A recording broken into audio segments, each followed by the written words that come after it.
Well, I believe the Olympics are behind us now, and I didn't really watch a lot, but I did watch the breakdancing finals because I used to breakdance. I could say that I'm still a breakdancer, but honestly, no. I tried this last weekend and I kind of hurt myself trying because I'm out of practice. But I did watch the breakdancing finals, and I saw quite a few clips from the women's breakdancing finals as well. So that's what we're going to talk about.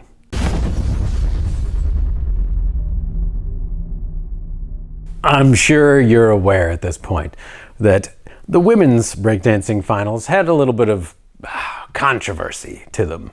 In particular, the lady from Australia, Raygun, I believe is what she called herself, she didn't really seem to fit in.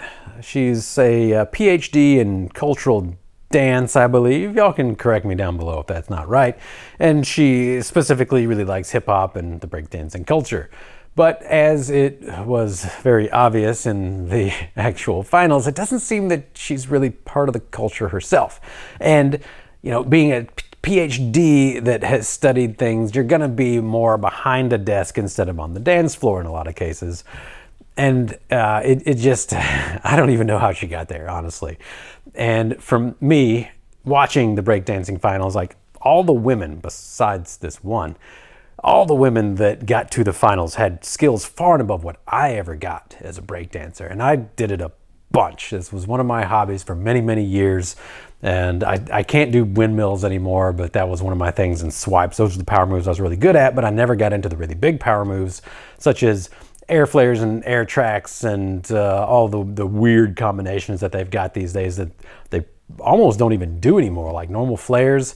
Nobody does those. They may like link half of it into another combo, but all of the original power moves that I grew up as kind of like the basics, the air flares, the windmills, the normal flares, even swipes, you could consider that a power move. They're not even done anymore.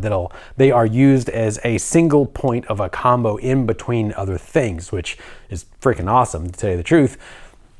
And pretty much all the women in these finals, they had those things down pat, all the power moves. In 1990s, you know, the 2000, which is two hands, and the 1990s, which is a one hand spin and the head spins and everything. These women all were so much far and above what I ever achieved as a breakdancer. It was really fun to watch, except for Raygun.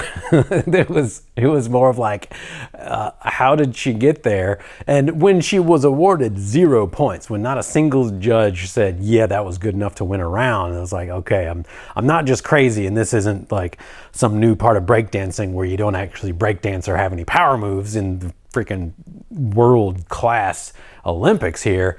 Besides the whole fact that should breakdance even be part of the Olympics, in my honest opinion, no, it's an art.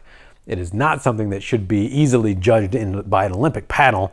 This is something that it's a sport, sure, in a lot of ways, but it's not a sport like all the rest of the sports are. And maybe we could make the argument that like the fancy style of ice skating, figure skating, is also a lot of art. And we've seen this over the years with the judging and all that there is some subjectivity to it. So I can understand why they maybe wanted to bring it in, but it didn't seem like they had the best talent. I'll just say that. But the people that I did see in the finals were freaking amazing. Mostly. Mostly. Except for the one person that seemingly didn't belong and maybe had some questionable ways that she got to the finals. It was interesting to watch, to say the least. Maybe y'all saw it, maybe y'all have some comments on it, but I don't know. There's not a lot of breakdancers in the world, so I don't know how many of y'all were breakdancers. I'm sorry, breakers. We're trying to change the word now because of, I don't know, whatever. I will say, when I was younger, it was never like, you want to go breakdancing, guys? It was, hey, let's go breaking. Like, let's practice. Let's go breaking. It's going to be one of the two. So, yeah, I can kind of see why they'd want to rename it that. But if you say that to a normal person on the street, hey, were you ever a breaker? You mean like switch a breaker out in my house, like, you know, switch a 10 amp on and off or something? Nobody's going to know what you mean. But you say breakdancing, and immediately Electric Boogaloo 2 is going to come to mind. Now, to switch gears a little bit, the men's finals, pretty amazing. Again, maybe not the top talent in the world, but it's who could get there at that time and actually represent their countries. And there's a lot of really good talent.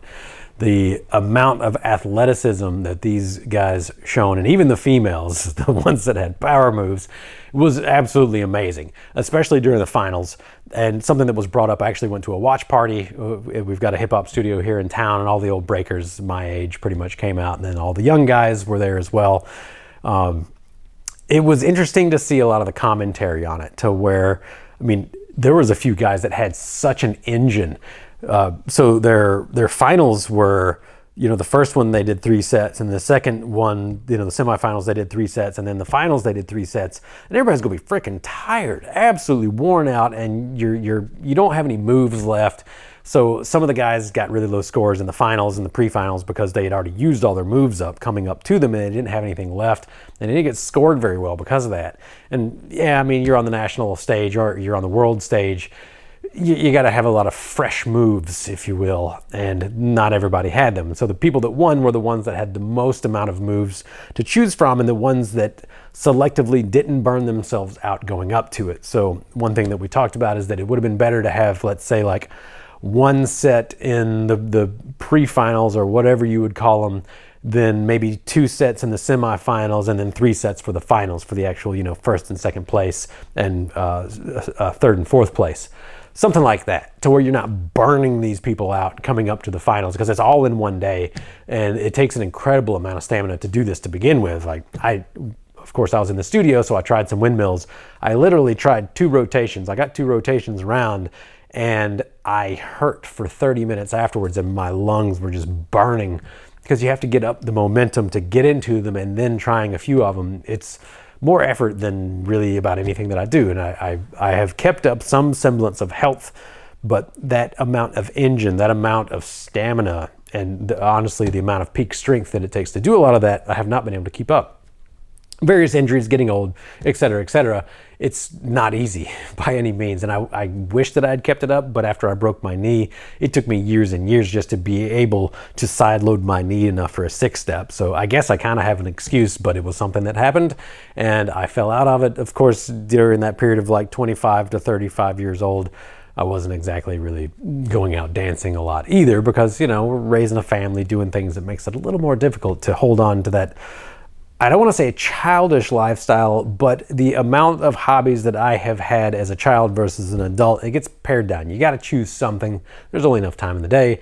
And breakdancing was one thing that was like, this freaking hurts. Because honestly, you go out on a Friday or Saturday night to a club, it can ruin the entire week for just like basic working out. Because the soreness that happens in a portion of the tricep doing windmills is something that you can't recreate in a gym. And it is something that will keep you from having a good week in the gym. I'm still sore, actually. It's been a week and a half since, I'm sorry. No, it's only Thursday. It's been a little bit more than a half of a week since I tried the windmills, and my right arm is still sore in that really deep tricep position, because you have all of your weight on your body. I mean, if you're like me and you're doing windmills that are slow speed and not all momentum, your entire weight gets on this, and you're holding up your weight on your tricep, and gravity is going from here to there the entire time. So it's impossible to replicate in the gym. The only way to get in shape enough to do windmills is to literally try to do windmills. So I wouldn't say that it ruined my gym week, watching this and getting hyped up, and then my daughter being like, hey, do some windmills for me, and then me trying and hitting the ground very hard. But my right arm was not able to press much this week so far. And yeah, because of that, it's trying to be a kid again, which was fun. It's totally fun. I really enjoyed it. I liked getting back together with all the old crew and watching this and just being amazed, absolutely amazed at the power that these gentlemen and ladies are able to do these days. It's the scene keeps progressing. And back when I was doing it, we used to think like, how much further can we go? Like, there are no more power moves to make. And I was totally wrong about that. There are more power moves to make and more combinations for people to try and to figure out things like what I saw that was really cool is they would go from an air flare or an air track. It's kind of the same thing. It's essentially a windmill, but you're only on your hands. And they were doing this thing where they were going one arm air flare, and then they would do a one-legged swipe back into a one-armed air flare. And it's almost mind-boggling. And the way that it looks is like they're jumping off their hand, full rotation, jumping off of a foot, full rotation, jumping off of their hand, full rotation. I can't even comprehend how I would even get to the point of learning that. And of course, this is the upper echelon of competitors that is doing this. Just, yeah, absolutely mind-boggling. Super fun to watch. Maybe y'all got to see it. Let me know in the comments. Maybe y'all love to see this sort of stuff and enjoyed it as much as I did. I hope you did. So there we go. Some Olympic breakdancing, something that's kind of close to my heart, but at the same time, I felt like it didn't belong at the Olympics. So what I will be doing is watching the Red Bull, whatever they call them, the Red Bull breakdancing competition. I don't even know what they call them anymore, but they seem to get the top talent. And if you really like the Olympics one, I would suggest you watch the Red Bull event that's going to come up, I don't know, probably in like 6 months or so. I'll have to keep an eye out for it, and maybe I'll let you know about it. So if you know, put it down in the comments. If you don't know, let me know. As always, thanks for tuning in. Have a great day.